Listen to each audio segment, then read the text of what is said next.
Simone Berthière fait partie de ces historiens qui ont su se faire apprécier du grand public, sachant à la fois présenter un travail de recherche fourni, méticuleux, novateur, tout en proposant une écriture vivante et dynamique.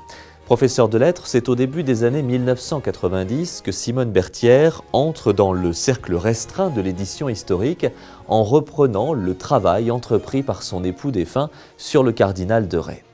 Fort du succès de ce premier livre, récompensé par plusieurs prix, encouragé par son éditeur Bernard de Fallois, Simone Berthière se lance dans une grande série sur les reines de France. Son titre, Marie-Antoinette l'Insoumise, est aujourd'hui une référence et a même été traduit en anglais à la demande des anglo-saxons inconditionnels de l'épouse de Louis XVI.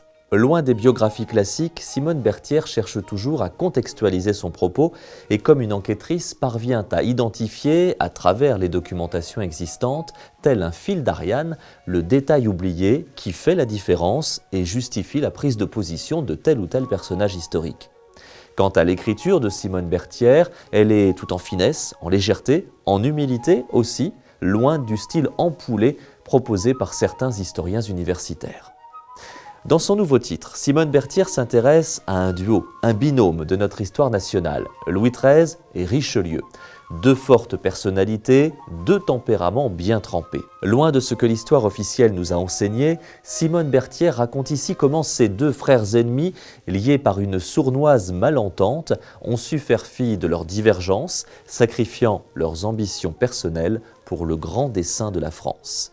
Un livre passionnant que je vous recommande particulièrement, c'est le nouveau titre de Simone Berthière, Louis XIII et Richelieu, publié aux éditions de Fallois.